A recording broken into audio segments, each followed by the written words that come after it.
Real quick, can you give us an update on who is not playing today? Deron Holmes, Peyton Watson, Spencer Jones. Execution's kind of a you know it when you see it thing, and it's early in the season. What are the things that you are trying to see as far as like an execution standpoint for where we're at in the preseason? Take care of the damn ball. Obviously, in our 2 games over in Abu Dhabi, 22 turnovers a game for 28 points. And that leads to allowing 19 fast break points a game in our first 2. And our defensive rebounding, where we gave up 14 second chance points per game. Those, for me, Matt, are the 3 things that jump out that we have to, show a marked improvement upon. Game 1 when we played all of our guys, there were some real positives in that first half. In that third quarter, there were some positives, obviously.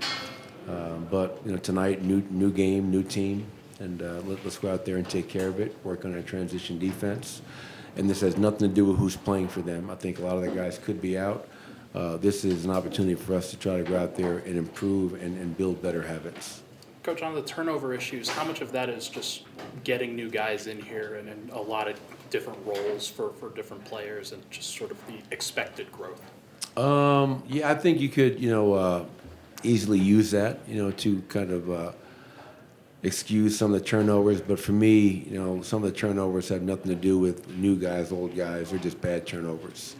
Throwing into double coverage, throwing into triple coverage in transition, just being a little bit too careless with the ball.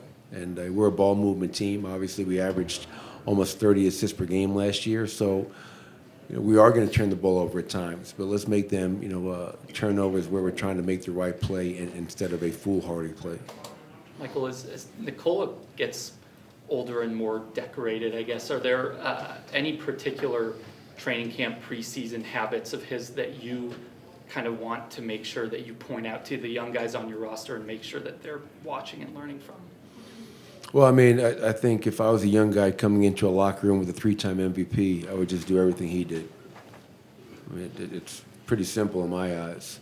And if I was a young guy coming into a locker room and you have a 17-year veteran first ballot Hall of Famer in Russell Westbrook, I would do what he does. For those guys to play at the level they play at, obviously I would try to emulate and model not my game, but my habits. We don't have another Nicole in that locker room, so don't emulate his game. You got to be true to yourself, but his work ethic and Russell, his guy comes in every day just ready to push everybody around him. So hopefully our guys are understanding that when you're around greatness, try to soak it all up and learn from them and try to emulate that as much as possible. We all talk all about when the guy's in his prime, right? And Nicola's in that prime, those prime years where each year they kind of come back with something new. They can even add to what they already have. What kind of things has he added this year and come back with? That question reminds me of the Magic and Larry Bird commercials from years ago. And Tim Kempton's nodding his head in agreement back there. St. Dom's and Oyster Bay. But Nicola, I think that question is yet to be answered because we've only played 2 games. And I think when you see the most effective and efficient Nicola is when he's firing upon all cylinders. The year we won it, his 3-point shooting was very, very proficient. And when he's making that shot 38 and above %, that makes our offense even that much more difficult to defend against. But I don't know if he's come back with a sky hook, the players back in the 80s and all that. But, I fully entrust in all of his abilities, obviously, Ramona.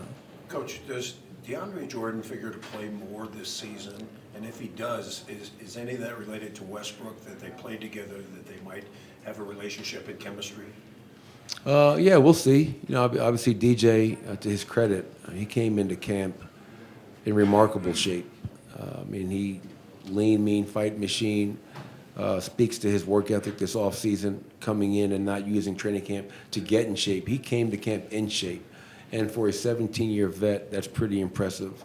And one thing I know about DJ, he stays ready. Every time I call upon him, he goes out there and does his job, and he's another great role model for our young guys. So obviously we're going to use Dario, backup 5, some backup 4, and obviously having a guy like DJ who you can throw out there to be a rim protector, to be a dynamic roller.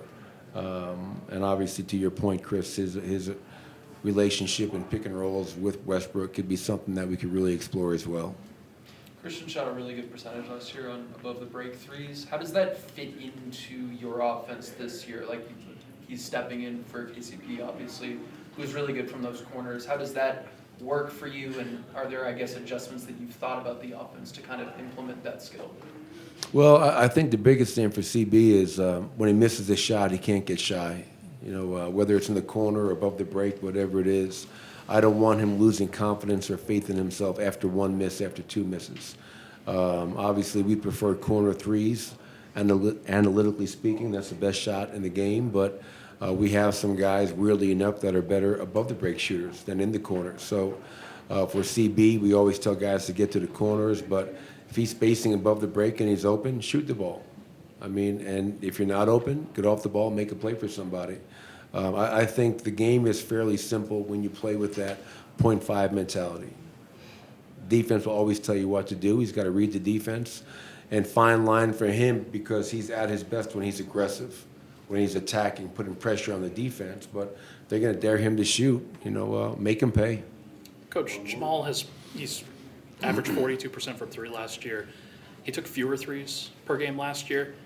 You've mentioned wanting to get that 3-point volume up for him. How does that happen? And what can he do to sort of effect that? Yeah, I mean, just be more aggressive and looking for a 3-point shot, not turning down open looks.